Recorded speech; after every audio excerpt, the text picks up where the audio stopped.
Bom dia, que a graça e a paz do Senhor estejam sobre nós nesta manhã. A você que nos assiste, seja muito bem-vindo ao nosso canal. Nós somos uma igreja comprometida com o Evangelho, com a Palavra de Deus. Estamos situados na Rua Prefeito Ivo Mendes, número 102, bairro Centro, na cidade de Ibiá, Minas Gerais. Eu sou o pastor Luiz Felipe, pastor da Igreja Presbiteriana de Ibiá. Esta aqui é a minha esposa Gislaine, e nós estamos começando mais uma transmissão de uma das aulas da nossa Escola Bíblica Dominical. E para nós iniciarmos essa aula, nós faremos uma oração pedindo a Deus que nos abençoe, que fale ao nosso coração através da Bíblia, que o Espírito Santo do Senhor transforme a nossa vida através da palavra dele. Então, feche os seus olhos e vamos falar com Deus. Senhor Deus Todo-Poderoso, em nome de Jesus Cristo, nós estamos aqui nesta manhã, reconhecendo, Senhor, que somos falhos, reconhecendo que somos imperfeitos, pecadores e que carecemos da graça e da misericórdia do Senhor. Sem ti não temos nada. Sem ti, Senhor, não podemos fazer nada. É só pela bênção e capacitação do Senhor que podemos satisfazer a tua vontade, que podemos agradar ao Senhor. Então, tem misericórdia de nós, perdoa os nossos erros, as nossas falhas e abençoa-nos, Senhor, nesta manhã. Hoje é o primeiro dia da semana, o dia da ressurreição de Cristo, o dia que celebramos a vitória de Jesus sobre a morte, porque todas as semanas nós lembramos que Jesus venceu a morte para nos salvar. E hoje queremos dedicar todo este dia para a glória do Senhor. Abençoa este momento de estudo, fala o coração daqueles que assistirem a este vídeo, enche-me do teu Espírito Santo para ministrar a tua palavra com fidelidade e abençoa-nos, Senhor, para ouvirmos a tua voz, que o teu Espírito Santo fale ao nosso coração através da tua palavra. Transforma a nossa vida, Senhor, pelo teu evangelho. Abençoa, Deus, todos que assistirem este vídeo e abençoa, Senhor, o nosso dia para o teu louvor. É a oração que fazemos em nome de Jesus. Amém. Nós vamos cantar um hino, que é o hino de número 74 do Inário Novo Cântico. Se você quiser nos acompanhar, é só abrir o Inário Novo Cântico, no hino 74, Sinceridade.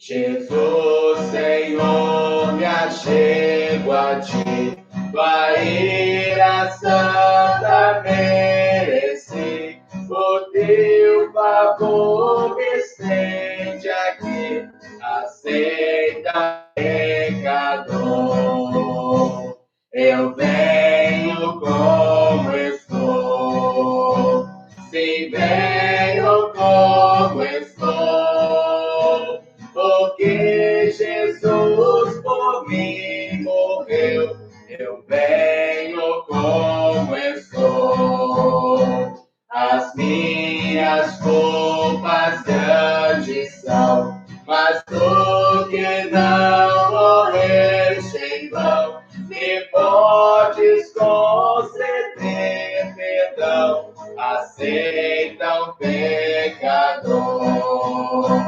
Eu venho como estou, sim, venho como estou, porque Jesus por mim morreu, eu venho como estou. Ó, vem agora, Salvador, livrar-me por teu grande amor, pois tu, Jesus,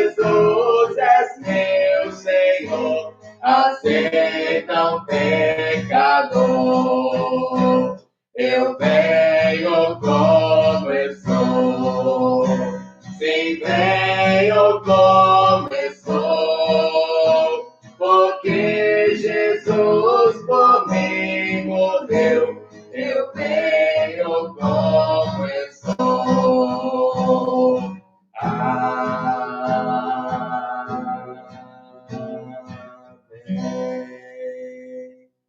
E nós vamos responder as questões da lição número 15 do guia de estudo, que fala sobre a ira de Deus. E realmente esse assunto é um assunto delicado de se tratar, não porque a Bíblia não fala sobre a ira de Deus. Na verdade, a Bíblia trata desse tema até mais do que o amor de Deus. Quando nós lemos toda a Escritura, de Gênesis a Apocalipse, nós ficamos surpresos com a quantidade de vezes que a Bíblia fala da ira de Deus, fala da justiça de Deus sendo aplicada contra os pecadores, da revolta dele contra os nossos pecados. Então, não é de surpreender que nós, quando olhamos para as Escrituras, vemos a ira de Deus sendo tratada em todos os livros bíblicos, principalmente nos livros proféticos. E nós ficamos surpresos, na verdade, com a atitude das pessoas hoje em dia, quando falamos que Deus se ira. Muitas pessoas ficam surpresas e às vezes até nos criticam, falando que esse Deus não existe, um Deus que fica irado, um Deus que fica com raiva daquilo que está errado. Só que se nós pararmos para analisar, a grande verdade é que se Deus não ficasse irado contra aquilo que é errado, contra aquilo que é pecaminoso, ele não seria um Deus justo, um Deus bom. Imagine alguém vendo uma pessoa ser assassinada brutalmente, injustamente, e não sentir nenhum tipo de raiva com aquela atitude covarde. Imagine uma criança sendo violentada sexualmente, e você vê a cena. Isso não te causaria revolta com uma imagem tão triste, tão abominável? Se nós que somos pecadores já ficamos revoltados com atitudes pecaminosas assim, imagine Deus, que é santo, que é justo, que é perfeito. Será que ele também não se ira contra todas essas imagens, todos esses pecados cometidos por nós, seres humanos? A palavra de Deus, ela ensina, na verdade, que Deus se ira. E nesta manhã nós aprenderemos que a ira de Deus não é como a nossa ira, não é como a nossa raiva, mas é uma ira diferente e, na verdade, necessária para que Deus cumpra a sua justiça contra os ímpios, contra aqueles que vivem em pecado. Eu me recordo de um amigo, todas as vezes que converso com ele e pergunto sobre como estão a família dele, os parentes dele, ele sempre olha para mim com um olhar de tristeza e diz: olha, infelizmente, continuam indo para o inferno.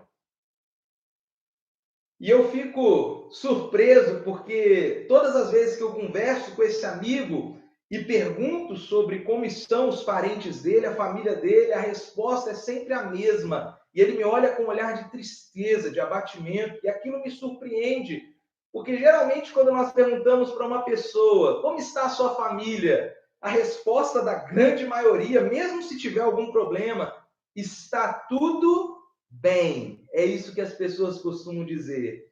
Mas esse meu amigo não tenta fingir, não tenta disfarçar. Ele me responde com toda sinceridade: infelizmente, meus parentes continuam indo para o inferno. E por que ele dá esse tipo de resposta? Porque ele reconhece que, à luz da Bíblia, as pessoas que não se arrependeram dos seus pecados e aceitaram Jesus como seu único Senhor e Salvador estão indo para o inferno. Não tem outro caminho para essas pessoas. E daí vem a importância de nós estudarmos um assunto como esse, tão sério, tão grave, mas tão importante, sobre a ira de Deus. Vamos então às respostas do nosso estudo. A primeira questão do nosso guia, a primeira questão, tem a seguinte pergunta: o que você pensa quando ouve a palavra ira? O que significa essa palavra? A Bíblia é inibida para falar sobre a ira de Deus? Essa é a primeira pergunta do nosso guia de estudo. Será que a Bíblia não fala da ira de Deus ou fala pouco? Nós já comentamos sobre isso, mas leiamos a resposta que o James Packer, no livro dele, nos dá. Ira é uma palavra que no meu dicionário significa profunda, intensa raiva e indignação. Raiva é definida como um desagrado, ressentido e forte antagonismo por haver um sentimento de ofensa ou insulto, indignação. É uma raiva justa, despertada por injustiça e ato indigno. Esta é a ira. E a ira, conforme a Bíblia nos diz, é um atributo de Deus.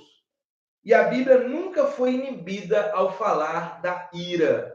Leiamos o texto bíblico de Naum. Se você estiver com a sua Bíblia, por favor, nos acompanhe. Naum, capítulo 1, do verso 2 ao verso 8. Naum, capítulo 1, do verso 2 ao verso 8. Diz assim a palavra do Senhor. Naum 1, do verso 2 ao verso 8. O Senhor é Deus zeloso e vingador. O Senhor é vingador e cheio de ira. O Senhor toma vingança contra os seus adversários e reserva indignação para os seus inimigos. O Senhor é tardio em irar-se, mas grande em poder e jamais inocenta o culpado. O Senhor tem o seu caminho na tormenta e na tempestade, e as nuvens são o pó dos seus pés. Ele repreende o mar e o faz secar, e mingua todos os rios. Desfalecem Bazã e o Carmelo, e a flor do Líbano se murcha. Os montes tremem perante ele, e os outeiros se derretem. E a terra se levanta diante dele, sim, o mundo e todos os que nele habitam. Quem pode suportar a sua indignação? E quem subsistirá diante do furor da sua ira? A sua cólera se derrama como fogo, e as rochas são por ele demolidas. O Senhor é bom, é fortaleza no dia da angústia, e conhece os que nele se refugiam, mas com inundação transbordante acabará de uma vez com o lugar desta cidade, com trevas, perseguirá o Senhor os seus inimigos. Verso 2: o Senhor é vingador e cheio de ira. Difícil ouvir essas palavras, não é verdade? Principalmente porque vivemos numa sociedade hipócrita. Uma sociedade que fala contra a ira, fala contra a raiva, mas na verdade está cheia de ira. Só que diferente de Deus, é uma ira pecaminosa. Aqueles que se dizem tolerantes, por exemplo, falando que todo tipo de amor é válido, amor entre homem com homem, de mulher com mulher. Aqueles que defendem isso geralmente ficam irados com aqueles que não defendem, com aqueles que dizem que a relação entre um homem e outro homem é pecaminosa, e aqueles que praticam tal relação caminham para o inferno. E aqueles que se dizem tolerantes, amáveis, ficam irados contra esses que não aceitam o tipo de conduta pecaminosa. Então isso mostra que, infelizmente, as pessoas que falam que só gostam do amor ou que só pregam a harmonia entre os outros, elas estão escondendo o fato de que elas também se iram, elas também sentem raiva, mas diferente de Deus, é uma raiva pecaminosa, maligna e destruidora. Só que a Bíblia apresenta a ira de Deus, não uma ira como a nossa ira, que muitas vezes é injusta, mas uma ira perfeita. a indignação de Deus é contra tudo o que está errado. Então, essa é a resposta da primeira pergunta do nosso guia de estudo. A Bíblia, então, ela fala abundantemente sobre a ira de Deus. Aliás, eu faço um desafio para você que me assiste. Quando terminarmos esse vídeo, esse estudo, pegue a sua Bíblia. Procure uma chave bíblica, uma concordância. No final das Bíblias, geralmente tem uma concordância. E leia onde está escrita a palavra ira, ou indignação, ou vingança, alguma coisa desse tipo, nessa chave bíblica. E eu garanto a você que você vai achar mais textos na Bíblia falando da ira de Deus, da raiva dele contra os pecadores, do que do amor dele. E isso não significa que Deus não ama os pecadores. Ele ama também. Nós vamos ver isso numa pergunta a seguir. Mas o que a Bíblia quer nos ensinar é que o mesmo Deus que ama, que perdoa, é o Deus que se ira e que vai lançar no inferno aqueles que não se arrependem dos seus erros. Vamos então para a questão de número 2 do nosso guia de estudo. Por que é que a Bíblia fala de maneira antropomórfica? A que armadilha isso pode nos levar em relação à ira de Deus? Antropomorfismo significa a descrição de atributos e de ações divinos numa linguagem humana.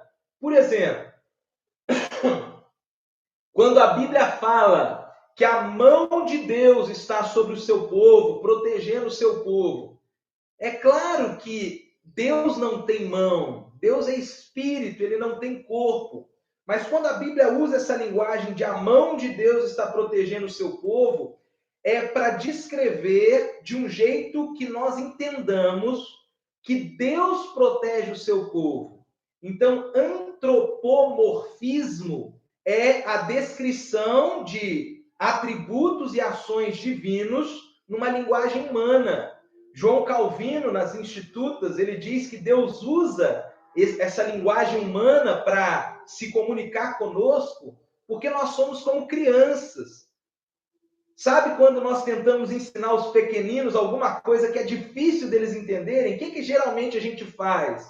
A gente chega a balbuciar as palavras, né? Fala mais devagar, fala com cuidado. Às vezes a gente usa gravuras, desenhos para ensinar as crianças. Então, quando a Bíblia usa essa linguagem humana, falando que Deus tem mão, que Deus tem pés, alguma coisa assim, é porque a Bíblia trata a gente como criança. Ela está querendo dizer, olha, vocês são tão limitados no entendimento que Deus tem que falar com vocês quase que desenhando para vocês entenderem o que ele diz. É por isso que tem esses antropomorfismos na Escritura.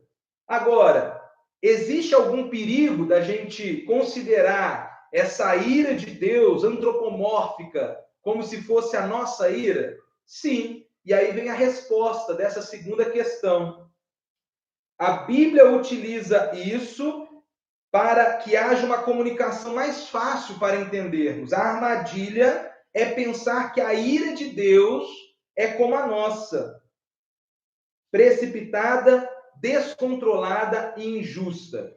Então, quando a Bíblia fala que Deus se ira como nós, ou que nós nos iramos com Deus, quando a Bíblia usa essa linguagem antropomórfica, ela está querendo dizer que Deus realmente sente indignação, sente raiva contra aquilo que está errado. Mas a gente tem que tomar cuidado para não pensar que a ira de Deus é igual a nós. 2 textos ajudam a gente no esclarecimento dessa questão. Efésios, capítulo 4, versos 26 e 27.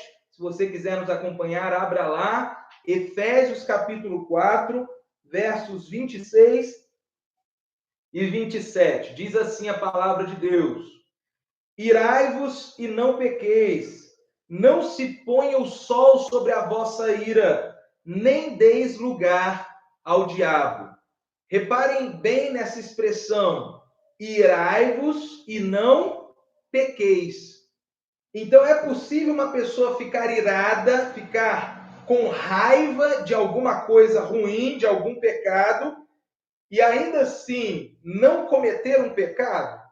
Sim, a ira não é errada. A ira em si, se ela for uma ira justa, uma ira santa, ela não é pecaminosa. Como eu mencionei no começo do estudo, quando a gente se ira contra algum crime bárbaro, quando a gente se ira contra alguma coisa errada, essa ira é uma ira boa, uma ira que agrada a Deus. O problema é quando a gente se ira por inveja, se ira por ciúme, se ira por mesquinhez. Aí a nossa ira é pecaminosa. Então a Bíblia não diz que não podemos ficar irados. Ela apenas diz que se a gente se irar, a gente não pode pecar. É isso também que nós aprendemos em Tiago, capítulo 1, versos 19 e 20. Tiago 1, 19 e 20, quando nós lemos: Sabeis estas coisas, meus amados irmãos, todo homem, pois, seja pronto para ouvir, tardio para falar, tardio para se irar, porque a ira do homem não produz a justiça de Deus.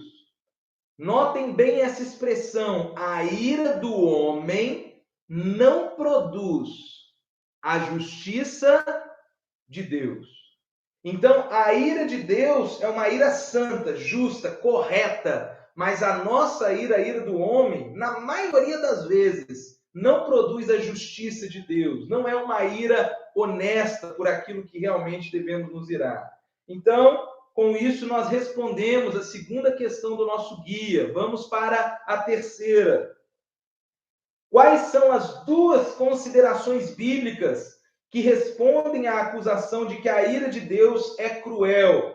Algumas pessoas não conseguem aceitar a ira de Deus porque elas pensam que falar que Deus fica irado é dizer que Deus é mau, é dizer que Deus é cruel. Mas não é isso que a Bíblia ensina. Pelo contrário, a Bíblia mostra que dá para se irar sem ser maldoso. Por quê? Porque a ira de Deus, ela tem dois aspectos que a nossa ira não tem. A ira de Deus, primeiro, ela é sempre judicial. Isso significa que a ira de Deus é a ira de um juiz justo, um juiz íntegro, que não gosta do que está errado e que precisa aplicar a sentença contra os criminosos.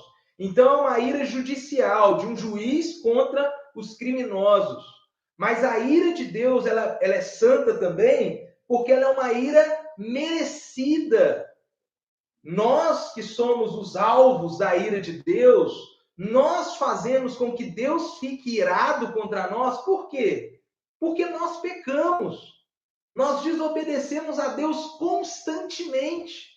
Quebramos as leis, quebramos os mandamentos dele. Todos os dias fazemos coisas que desagradam ao Senhor. Então, quando fala que Deus se ira contra nós, essa ira é merecida. Nós incitamos a Deus, nós provocamos Deus a ficar irado contra nós com os nossos pecados. É por isso que não podemos dizer que a ira de Deus é pecaminosa, é uma raiva cruel. Por quê? Porque ela não é uma vingança cega, mas é justa, judicial e merecida. Nesse ponto do nosso estudo, eu preciso ressaltar como a ira de Deus se harmoniza com o amor de Deus.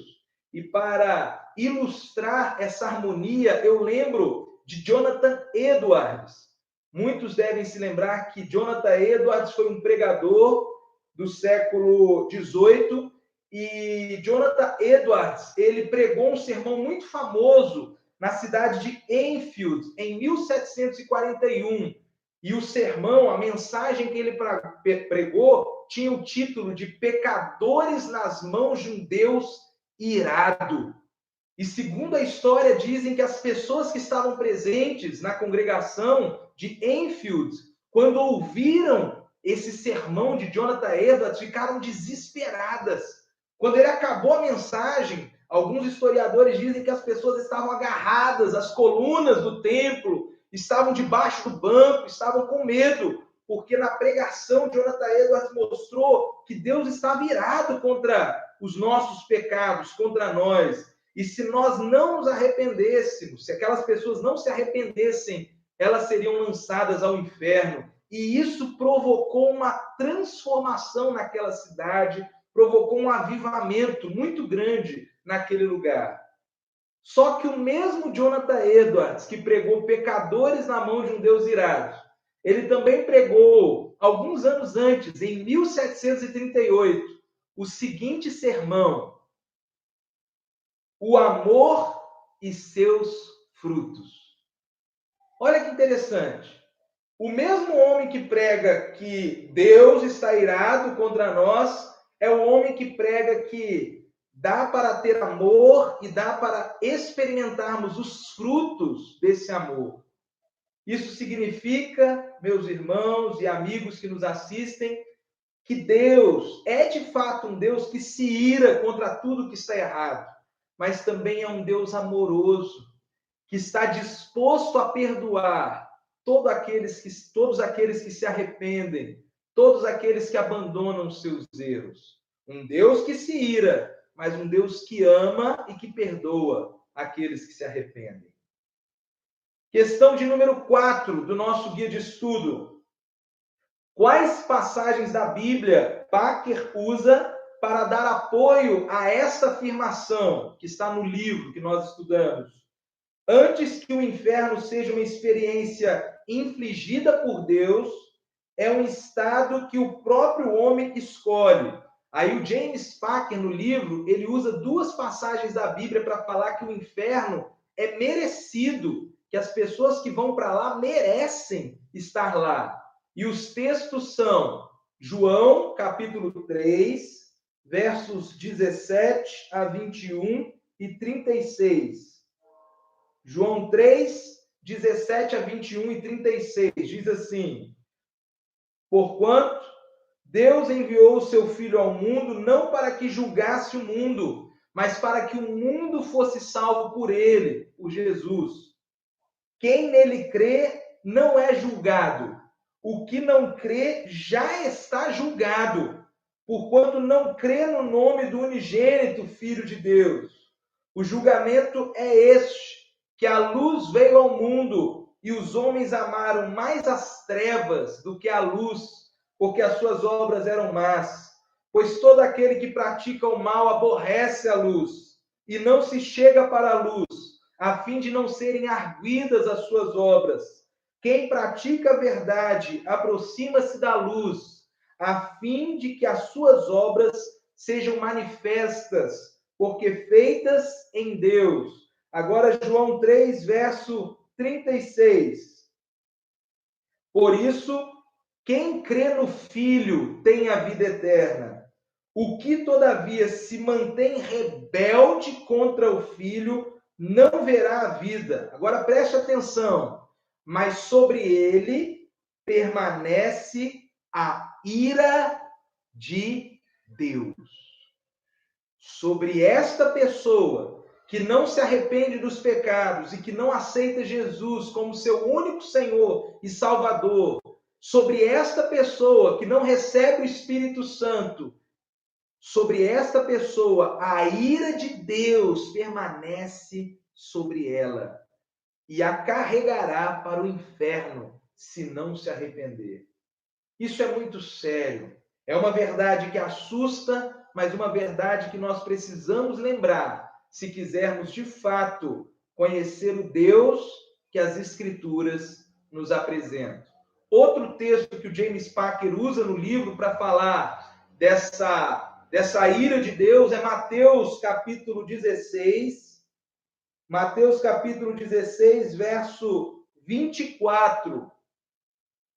Mateus 16, 24. Diz assim: então disse Jesus a seus discípulos: se alguém quer vir após mim, a si mesmo se negue, tome a sua cruz e siga-me, porquanto quem quiser salvar a sua vida, perdê-la-á, e quem perder a vida por minha causa, achá-la-á. Pois que aproveitará ao homem se ganhar o mundo inteiro e perder a sua alma?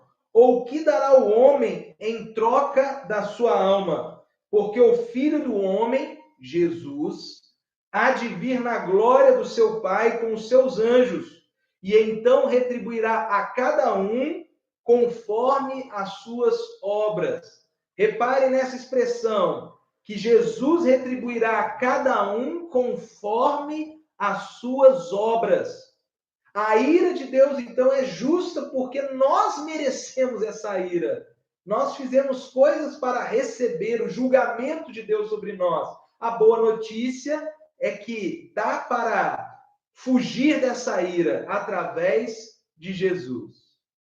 Questão de número 5 do nosso guia de estudo. Como é que Packer descreve a Gehenna? Como nosso conhecimento sobre o que significa estar separado de Deus afeta nossa atitude para com os não cristãos e o nosso comportamento em relação a eles? O James Packer, no livro, ele fala sobre a palavra inferno, que muitas vezes é a tradução do grego da palavra Gehenna. E aí ele comenta o seguinte, falando dessa palavra, Gehenna. Jesus usa essa ilustração do Gehenna, que era o vale do lado de fora de Jerusalém, onde o lixo era queimado. E ele usa essa ilustração para falar do terror da ira de Deus. E a ira de Deus é manifestada eternamente no inferno, naquele lugar terrível de dor, de tristeza, que a Bíblia fala que existe, que é real.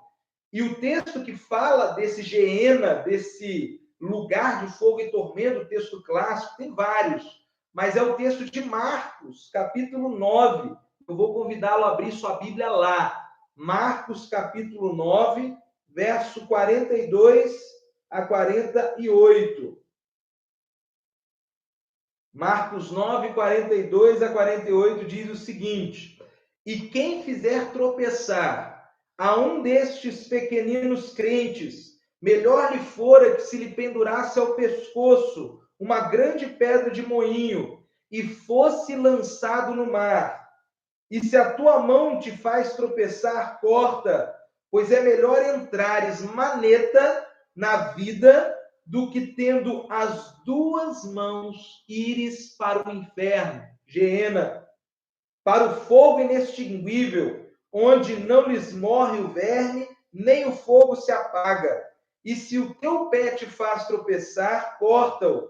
É melhor entrares na vida aleijado do que tendo os dois pés seres lançado no inferno, onde não lhes morre o verme, nem o fogo se apaga. E se um dos teus olhos te faz tropeçar, arranca-o. É melhor entrares no reino de Deus com um só dos teus olhos, do que tendo os dois seres lançado no inferno, onde não lhes morre o verme, nem o fogo se apaga. É claro que, muito provavelmente, a ideia de um lugar em chamas por toda a eternidade é simbólica.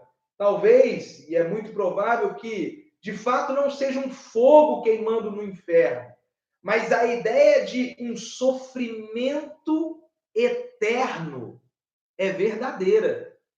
Muitos acham que Deus julgará os perversos simplesmente destruindo eles. Muitas seitas defendem que Deus apenas destruirá, eliminará os ímpios da face da terra, sem dar nenhuma condenação eterna. Mas imaginem comigo, um traficante que fez muitos mal, que cometeu muitos crimes, que praticou muitos males contra a sociedade, matou muitas pessoas, 500 pessoas, vamos imaginar. E no final da vida morre, e no dia do juízo final, Deus simplesmente vira para ele, fala que ele pecou, que ele foi muito mal, e que Deus simplesmente vai destruir ele, que ele vai ficar excluído da existência. Será que isso é justiça? Imagine uma pessoa que simplesmente vai parar de existir. Ela só vai sumir. não vai sofrer, não vai sentir dor nenhuma, só vai desaparecer naquele instante que Deus destruir ela. E o mal que ela provocou na vida das outras pessoas? E a tristeza que ela causou na vida das famílias que esse traficante matou, que ele destruiu? É claro que se ele se arrepender dos pecados, nós vamos ver daqui a pouco, a ira de Deus se desviou dele por um outro motivo. Mas se Deus simplesmente destruísse uma pessoa sem cobrar dela os pecados dela por toda a eternidade, essa seria até uma bênção, não seria nem uma punição, porque aí eu poderia viver do jeito que eu quisesse, cometeria os pecados que eu quisesse e no final eu simplesmente ia sumir. Não ia acontecer nada demais comigo, eu só ia desaparecer da terra.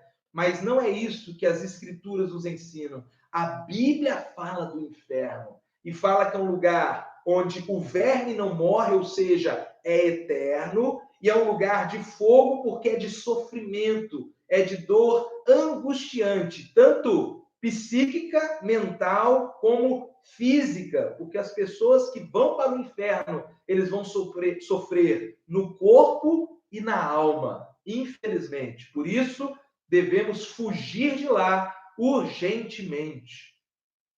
Questão de número 6 do nosso guia de estudo. De acordo com Romanos, com a carta escrita pelo apóstolo Paulo, o que é a ira de Deus?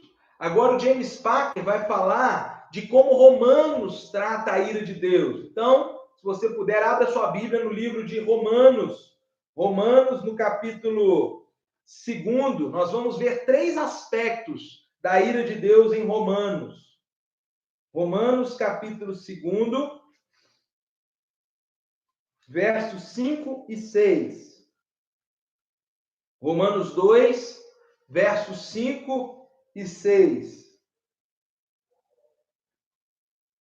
Diz assim a palavra do Senhor: mas, segundo a tua dureza e coração impenitente, acumulas contra ti mesmo ira para o dia da ira e da revelação do justo juízo de Deus, que retribuirá a cada um segundo o seu procedimento.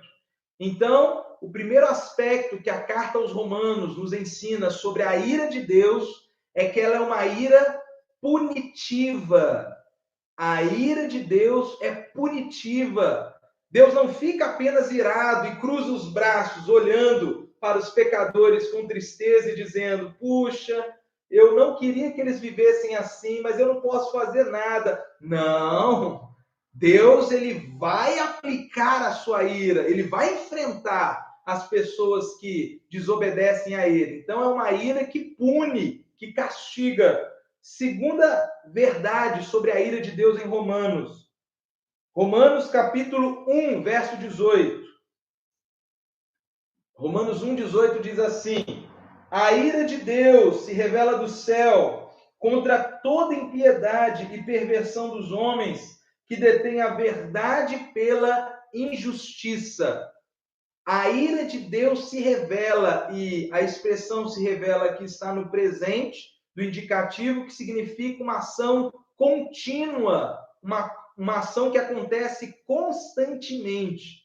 Então é como se o apóstolo Paulo estivesse nos dizendo que a ira de Deus está se revelando, que nós estamos vendo a ira de Deus na criação. Mas como? E aí o apóstolo Paulo ele vai falar em 3 versos como é que a ira de Deus está se manifestando hoje sobre nós.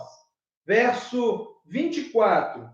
Por isso, Deus entregou tais homens à imundícia pelas concupiscências de seu próprio coração, para desonrarem o seu corpo entre si. Romanos 1, 26. Por causa disso, os entregou Deus a paixões infames, porque até as mulheres mudaram o modo natural de suas relações íntimas por outro, contrário à natureza. Agora o verso 28 de Romanos 1. E por haverem desprezado o conhecimento de Deus, o próprio Deus os entregou a uma disposição mental reprovável para praticarem coisas inconvenientes.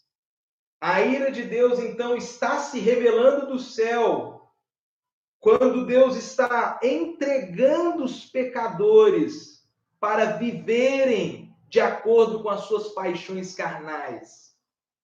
O fato de Deus estar deixando as pessoas viverem do jeito que elas quiserem, cometendo os pecados que elas quiserem cometer, essa entrega de Deus, segundo o apóstolo Paulo, é uma manifestação da ira de Deus. Então, talvez você que me assiste neste momento ache vantagem estar se drogando e Deus não está te castigando. Na verdade, eu quero lhe dizer que Deus já está te castigando. Pois se Deus está permitindo que você se drogue, use substâncias que destroem o seu organismo, e Deus não está fazendo nada para impedir, ele já está te condenando. A ira dele já está sendo aplicada na sua vida. Se você é uma pessoa que está se relacionando com a sua namorada ou com várias outras pessoas sem estar casado com essas pessoas, Deus já está se irando contra você. A ira dele já está se manifestando na sua vida, porque ele está deixando você viver de uma maneira iníqua, pecaminosa, rebelde. Agora, se você está pecando e Deus está te castigando, é porque Deus te ama. E a ira dele ainda não se manifestou. Ele está mostrando a misericórdia para que você abandone os seus pecados. Então, a ira de Deus, segundo a carta aos Romanos, também é explícita. É a segunda lição. Ela é punitiva, mas é explícita. Deus mostra a ira dele. E a terceira lição que a carta aos Romanos nos dá sobre a ira de Deus é que ela é escapável. A ira de Deus é escapável por enquanto. É isso que nós aprendemos em Romanos capítulo 5, versos 9 e 10, que diz o seguinte, Romanos 5, 9 e 10. Logo, muito mais agora, sendo justificados pelo seu sangue, seremos por ele salvos da ira. Porque se nós, quando inimigos, fomos reconciliados com Deus, mediante a morte do seu Filho, muito mais, estando já reconciliados, seremos salvos pela sua vida. Sendo justificados pelo seu sangue, seremos por ele salvos da ira. Por ele quem? Por Jesus. Deus enviou o seu Filho ao mundo para servir como um para-raio da ira de Deus. Todos nós eu creio que todos que me assistem já devem ter se deparado com uma noite de relâmpagos, uma noite chuvosa, de trovões. E dá medo quando nós vemos todos aqueles raios, aqueles relâmpagos no céu. E às vezes nós vemos que alguns daqueles raios caem sobre a terra, mas eles caem em pontos específicos, em razão de questões físicas que atraem aqueles raios sobre a terra.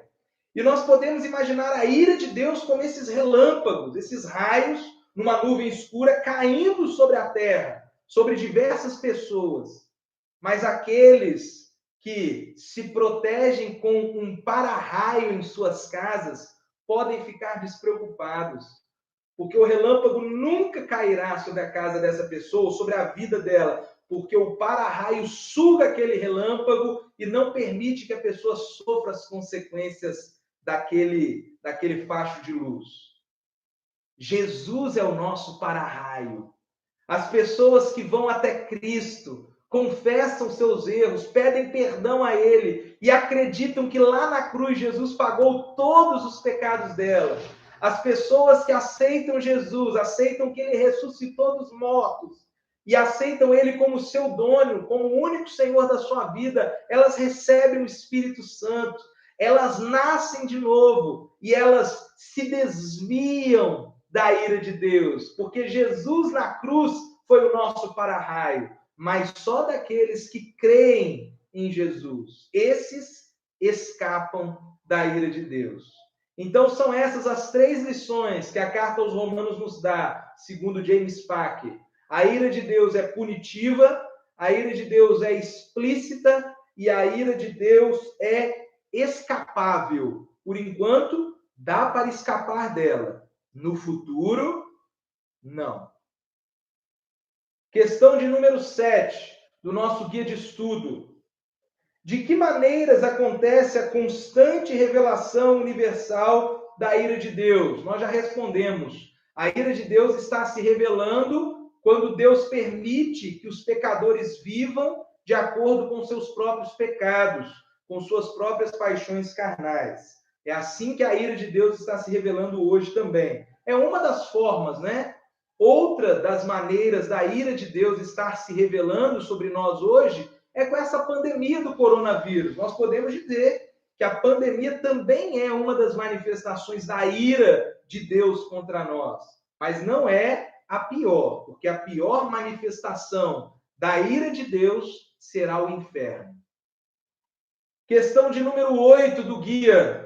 Como uma pessoa pode se livrar da ira de Deus? Nós também já comentamos. Somente através de Jesus Cristo. Lá em 1 Tessalonicenses 1,10, nós lemos que é Ele que nos faz desviar ou escapar da ira de Deus. Questão de número 9 do guia. Quais são algumas verdades importantes que nunca entenderemos se não enfrentarmos a verdade a respeito da ira de Deus? O James Packer, no livro, ele diz que se a gente não falar sobre a ira de Deus, a gente não pode falar sobre o amor de Deus. Porque como é que a gente vai dizer para uma pessoa que Deus ama essa pessoa se a gente não explicar que essa pessoa é má, que ela está indo para o inferno e que Deus deu o filho dele para sofrer um inferno no lugar dessa pessoa? Reparem que a ira de Deus precisa ser ensinada. Por quê? Porque se a gente não falar que Deus está irado contra os pecadores, como é que a gente vai falar de Jesus? Como é que a gente vai falar que Deus enviou o Filho dele para nos resgatar? Resgatar do quê? Se Deus não está com raiva de nós, ele vai salvar a gente do quê?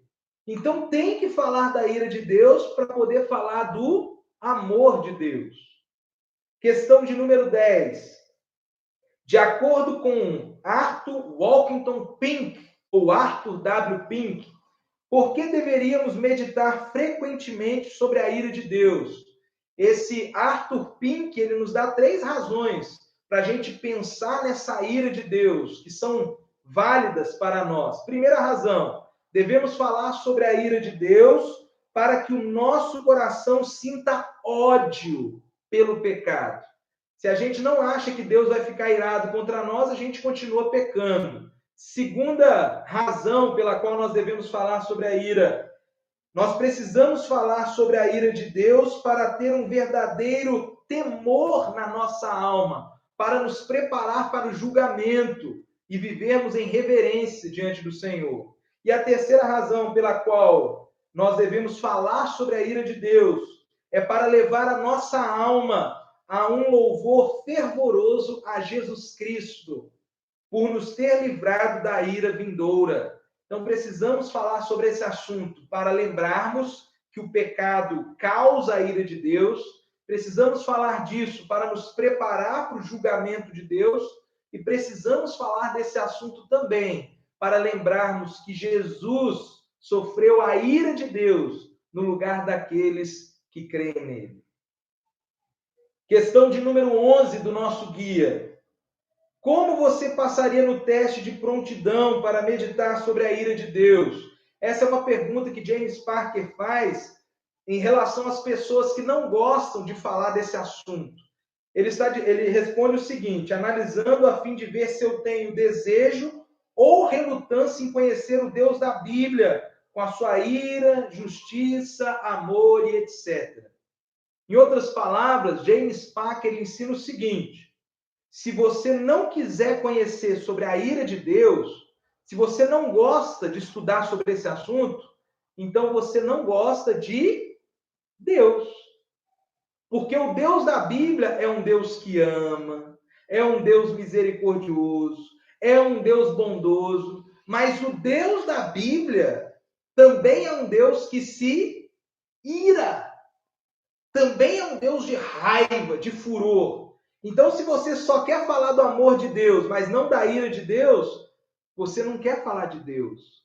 Você não quer falar sobre o Deus que a Bíblia apresenta. Você quer falar de outra pessoa, não do Deus das Escrituras. Então, cuidado. Às vezes você não quer falar sobre esse assunto com as pessoas, com seus amigos, mas porque você está tendo vergonha de Deus. E aí, nós encerramos o nosso estudo. Tem uma questão opcional que o autor fala no livro, para aqueles que quiserem ler mais sobre a ira de Deus. Tem o resumo do estudo, que é uma pergunta que ele faz pessoal. E aqui eu encerro com algumas aplicações. Primeira aplicação desse estudo para nós. Fuja da ira de Deus. Arrependa-se dos seus pecados. Creia em Jesus como seu único Salvador e aceite Jesus como seu Senhor. Não brinque com Deus. Não pense que a ira dele é uma coisa leviana, que não deve ser levada a sério. Ela é real. E as pessoas que continuam cometendo os seus pecados e não se arrependem, elas estão debaixo da ira de Deus. E um dia elas vão experimentar essa ira no inferno. Mas aqueles que se arrependem, que confessam seus pecados e acreditam em Jesus como seu único Salvador e aceitam Ele como seu Senhor, o seu dono, e recebem o Espírito Santo, essas pessoas vão escapar da ira de Deus por causa de Jesus. Segunda aplicação, acredite na ira de Deus e reflita sobre a seriedade dela. Não é brincadeira. Então, estude mais sobre esse assunto na Bíblia. Leia os livros dos profetas, Isaías, Jeremias, Ezequiel, e você vai ver que a ira de Deus não é brincadeira, ela deve ser levada a sério. Terceira aplicação, não se envergonhe de Deus por causa da ira dele, nem tente maquiá-la. Algumas pessoas querem falar de Deus só dizendo que ele é amor, que ele é alegria, que ele é paz. E sim, nós temos que falar que Deus é tudo isso. Mas nós também precisamos falar que Deus é ira, que Deus é justiça, que Deus é santo e ele odeia o pecado. Porque se a gente só fala do amor e da alegria de Deus, mas não fala da ira dele, estamos falando só metade do que Deus é. E isso é pecado. Precisamos falar como Deus é completamente, num todo. Quarta aplicação, louve a Deus por seu amado Filho Jesus, que nos livra da ira dele, e agradeça-o eternamente. Quanto tempo você gasta fazendo oração de gratidão a Deus por Jesus? A gente agradece pela comida, pelas roupas, pela casa, mas e Jesus?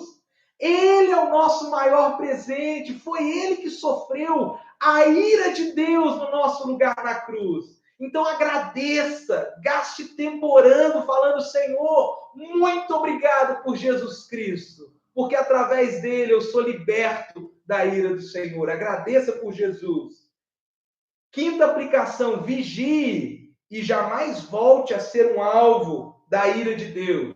Aqueles que já aceitaram Jesus têm que vigiar constantemente, porque se eles voltarem a cometer os mesmos erros, na verdade, eles nunca fugiram da ira de Deus. Então, vigie e jamais volte para a velha vida. Sexta aplicação, imite a ira de Deus, indignando-se contra a injustiça, mas reagindo de maneira santa. Nós devemos imitar a Deus quando ele fica irado contra as coisas erradas, e nós também devemos ficar. A diferença é que a gente não deve agir de uma maneira pecaminosa.